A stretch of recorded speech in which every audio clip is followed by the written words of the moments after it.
was recently asked to do a video on stances, covering the different stances we have in the various martial arts that I do.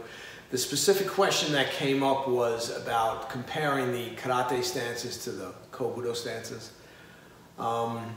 There is some differences, but there's also a lot of similarities. I think the more important things is how to properly utilize the stance and what the purpose of the stances are for. Okay, so in Isshin-ryu Karate, obviously the stance we have, our main stance is Seisan, all right? And Seisan is one foot is slightly forward, the other foot is back, all right? And what we have is, we have the toes on line with the heel, all right? And we don't want the stance to be too wide. It's a very natural stance, okay? We don't want things like this, and in Isshin-ryu we don't really do this type of Zankutsu, all right? It's a smaller stance, more natural, so we can move a little bit more, the way we do in fighting, all right? So, you'll hear this stance also referred to as Sanshin. It's pretty much the same stance, okay? For instance, when we use this stance in Mariyoshi Kobudo, Gakiya Sensei always referred to it as Sanshin Dachi, okay? So, Seisan, Sanshin, it doesn't matter. Couple of things with this stance. One is, you'll hear people in Isshin-ryu say it's 50-50. Well, 50% equal weight distribution. That's kind of not possible, all right? It's not possible because the one foot's forward. If I'm standing side by side in the natural stance, right, then I can be equal. I can be 50-50. But once I step forward, now the weight distribution changes. It really can't be 50-50, all right? So just some things to keep in mind, all right? So how do we check this stance to make sure it's the proper stance? Well, simple way is we stand like this, all right? And we go down on one knee like this and bring the knee so that it touches the heel, okay? And then we stand back up and we're here in our natural Seisan. Now, it should be no more than a fist width between your knee and the heel when you go down. Anything wider than that, it starts to not be Seisan stance, okay, or Sanshin stance. So that's how we want to work it. Okay. The other thing with the stance is, and I'm as guilty of this as everybody else is, I'm constantly saying bend your knees in class, bend your knees, right? But what we really want to work on when we get in Seisan stance and any of our stances is we want to actually sink into the legs. All right. So I see a lot of Isshin-ryu people, they're very upright in their Seisan stance, and then what they're doing is they're using their muscles to hold themselves up. I like to sink into my legs and relax, all right? I want to be able to actually move, okay? So I don't want to be where my legs are stiff. So I sink into my legs till I feel a stretch on my Achilles, all right? My Achilles tendon. And it helps to stretch that, and it keeps me nice and centered and low and relaxed where I can move. Not that where I'm like this, and now I'm using my leg muscles to hold me up. All right, and my muscles are kind of stiff and tight. I want them to be here. I want my muscles to be soft and relaxed, and let my actual structure support my body. Okay, so that's important for this stance. Okay, so Seisan, we also use it where we used to call it Seisan on the oblique, where I'm facing this way in Seisan, but maybe I'm fighting in this direction where my body is a little bit more bladed. So that's just another variation of Seisan stance, okay? You can also do it where you're slightly this way, so now you're stuck slightly on an angle, all right? And use it from here, okay? So that's Seisan stance, which, like I said, we also have in Mariyoshi Kobudo. So you'll see that stance used for some of the shorter weapons. Maybe where we do something with the sai or the nunchaku. The nunchaku is a clear example of us using Seisan. When we come up with the swings, okay, and we come around and we're here and we're in that Seisan Sanshin stance. But then also on parts of the nunchaku kata, we're in Kokutsudachi, where we go back and we get wider, all right? So that's Seisan stance, all right? So next we have a stance that we refer to as, and there's a previous video of this on the members section. In Ishinryu we say Seiyuchin stance, okay? In Jiu-Jitsu we say Jigohantai, all right? And in Mariyoshi Kobudo we say Shikodachi, all right? And they're basically all the same stance. There's very little to no difference between them, all right? So in Seiyuchin stance, so if you're practitioner of Seisan, of Ishinryu, and you're in Seisan, the way you get into Seiyuchin is you pivot the rear foot and you sink straight down, all right? So now this stance is double heavy, which is not a good thing, but again, it's training the legs. The purpose of all stances is to train the legs, okay? Recently there was a discussion online, oh, well, when your stances, you're gonna use your stances in a fight. No, you're not, okay? You're not going to be concerned about anything else other than winning and surviving in a real encounter, okay? So you're not concerned with stances, all right? You're concerned with moving, all right? And that's another thing. You want to be able to move, okay? So it's important to work on your movement. So Seiyuchin stance, or Shikodachi, or Jigohantai, is like this, all right? So when I first went to Okinawa, I was doing Seiyuchin stance kind of like this, where I was more upright. And Master Shunbuku asked me, why are you doing stances like an old man? So he corrected me and made me sink. So now when I do my, whether it's Seiyuchin or whether it's Mariyoshi Kobudo, I'm in more of this position. And again, this stance can be used a few different ways, all right? Usually the feet aren't exactly on a line. So if I'm in Seiyuchin, if I'm doing Seiyuchin, I normally like to keep my foot slightly off, all right? And in Mariyoshi Kobudo, we do the same thing. So in Mariyoshi Kobudo, when we're doing the blocks and different things, our Shikodachi is this way. So it's not where we're on a line like this, we're on a line like that. So it's a little bit more pronounced. So again, slightly different from the karate way of doing it, okay? Back straight, vitally important on all these stances, every stance. There has to be a line. So for Seisan and Seiyuchin, the line is directly through the center of the body, all right? You'll see when we do some of the Zenkutsu positions, that'll change a little bit, all right? So that's Seisan and Seiyuchin, Seiyuchin also being Shikodachi and Jigohantai, all right? And you'll see the slight variations between the Kobudo way and the karate way, all right? We also have this stance in Taiji, okay? Example of it would be here where we do this, but everything we do, we're not double heavy. So when we move, we shift, our weight shifts, right? Our weight shifts in a way where we're not stuck here in the middle double heavy, all right? So we want to avoid that, okay? So even in Seiyuchin Kata, at the higher levels, you shouldn't be double heavy. Being double heavy means both feet can't move. The weight is equal on both feet, you can't move. Okay, we don't want that, all right? We want to be able to move, all right? Very, very important. Okay, so watch your posture. Again, very, very, very important. Nahanshi stance. So again, Nahanshi stance, all right? So if I'm in Seisan, right, and I'm facing this way, and I just pivot the one foot here, now I should be in Nahanshi. Now, if I want to go to Seiyuchin, I pivot the feet out, I should be in good Seiyuchin. So again, if my Nahanshi stance is this wide, and I'm doing this, and now I'm really not in a good Seiyuchin, so this is one of the ways you can check. You should be able to pivot from stance to stance from your original Seisan stance. So Nahanshi stance, the big problem I see with Nahanshi stance is people let the knees buckle. So they'll let the knees go in. So the kneecaps have to go straight ahead. So the kneecaps go straight ahead, okay? There's slight tension in the buttocks. The back is pulled straight down. Again, that rod is here, okay? When we move in the Hanshi, it's this way. The knees can only move up and down. You can't move like this, side to side. That's a big no-no, all right? So you move around that center rod of the body, all right? So toes should grip the floor, all right? And again, buttocks firm, legs firm, no knock knees, okay? So you want a little bit of power in the legs and when you're here, all right? And again, you want to be able to, so like when we do these movements in the Hanshi, you want to be able to move like this. This stance we do not have in Kobudo, all right? So we don't have it in Kobudo, all right? And again, when you initially learn this stance in Ishinryu, your toes are pointed in, okay?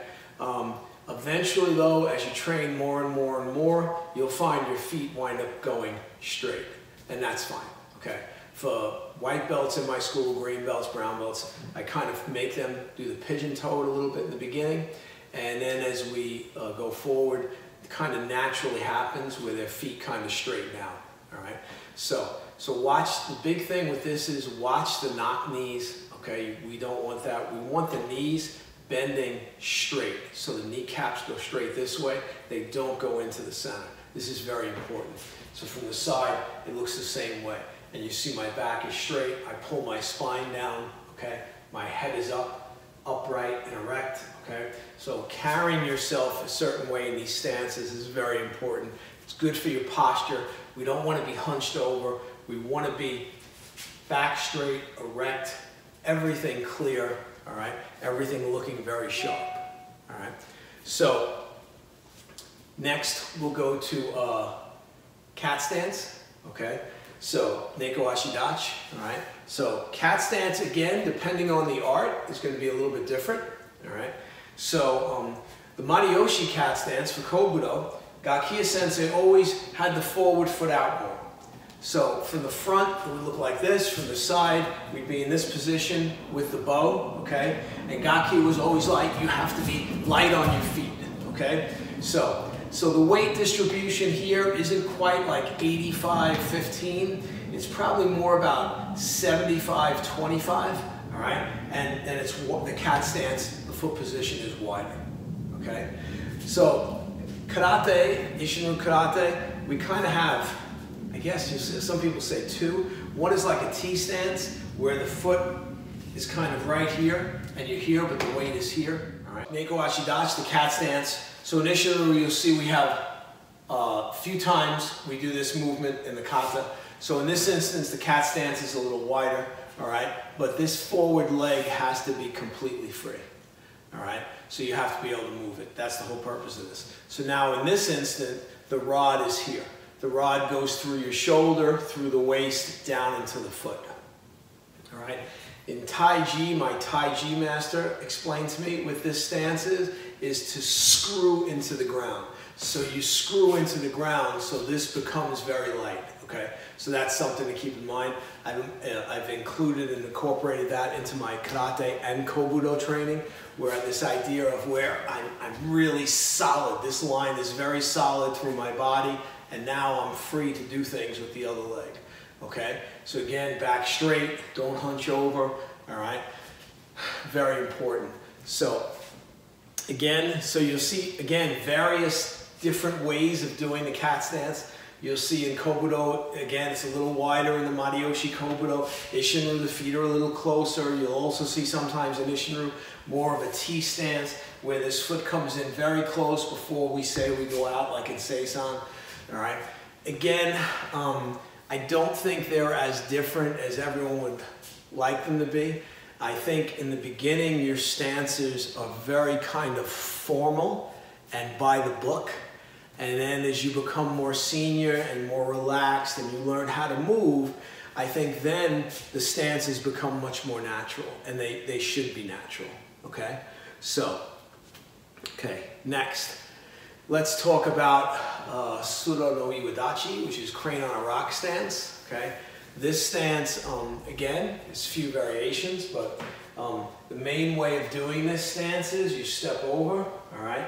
And you should be here. So now the rod is through here and through the forward foot, all right? And I should be able to do that. If I can't pick up the rear foot and it be totally free, the weight distribution is wrong. A lot of people I see do this stance, they're back like this, so the weight's back.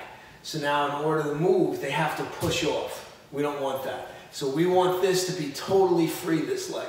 Right? So even when I'm doing a move like in Seisan, I have to be able to be totally free and locked. When I do in Shinto, same thing. When I do in Kobudo, same thing. Okay? So The stance is the same. It's the distribution of the weight that's important, and whether or not you can pick up that rear foot and not lose your balance. There are times when you can practice the stance wider. That changes it and changes the dynamic of the stance. Again, it's just a variation, but the classical way of doing it is you want that rear leg. You should be able to pick it up. If you can't and it's stuck, you're not in a proper position, okay? So remember the rule, the body must be able to change direction at all times, all right? Obviously the stance work plays a big part in that. So when you're working on your kata, if you realize you're at a part of the kata where, wow, there's no way I could change direction here, like I'm kind of stuck, you got to figure it out, okay? Because something's not right with your stance or with the position you're in, all right?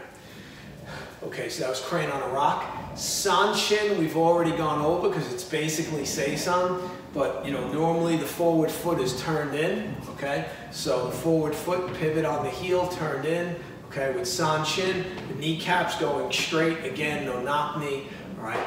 Firm buttocks, the spine is pulled down, the back is straight, the head is up, okay? And you want to feel that alignment through the body, whether it's to the side, okay, or whether it's facing the front, it makes no difference. You want to feel that alignment. That alignment's very important, okay? So you should feel very solid in this stance, back straight, head up and erect, spine pulled down, very, very important, okay?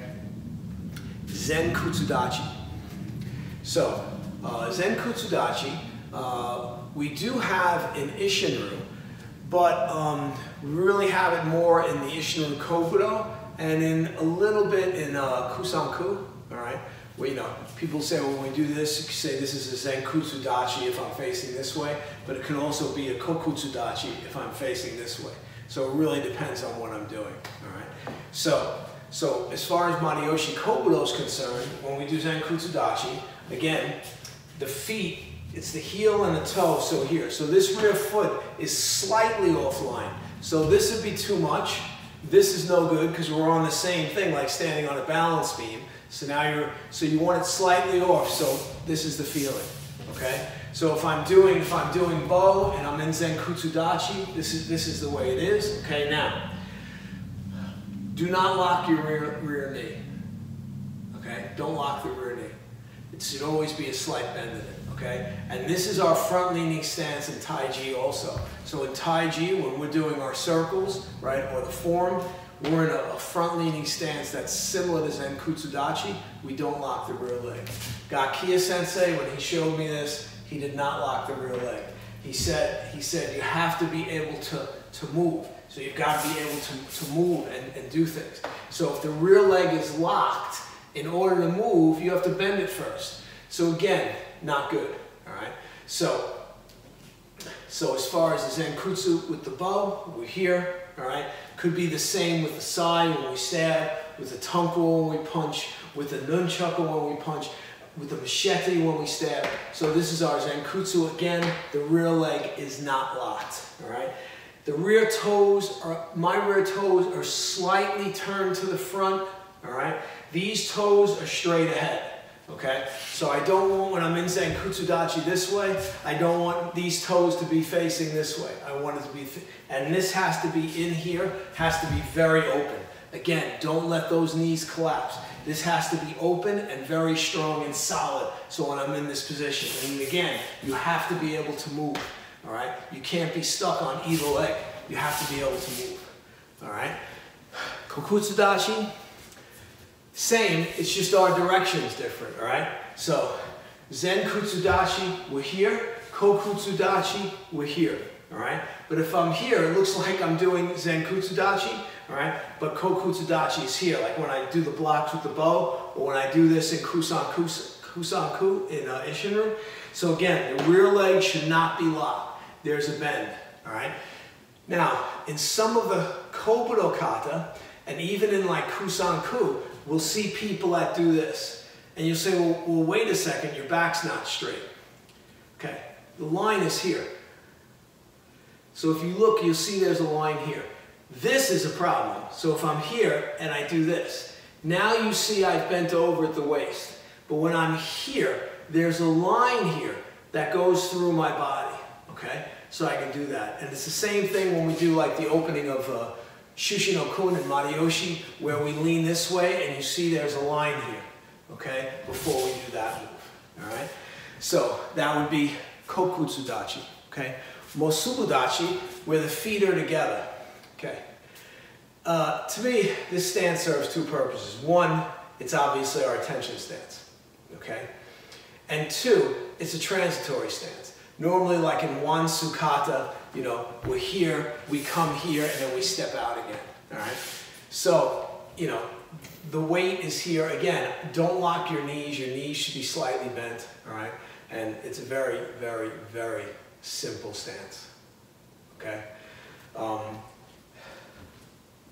think that's a whole bunch that I've gone over. If you have any further questions, if you feel something I explained wasn't clear, please feel free to send me a message or mention something in the comments, all right?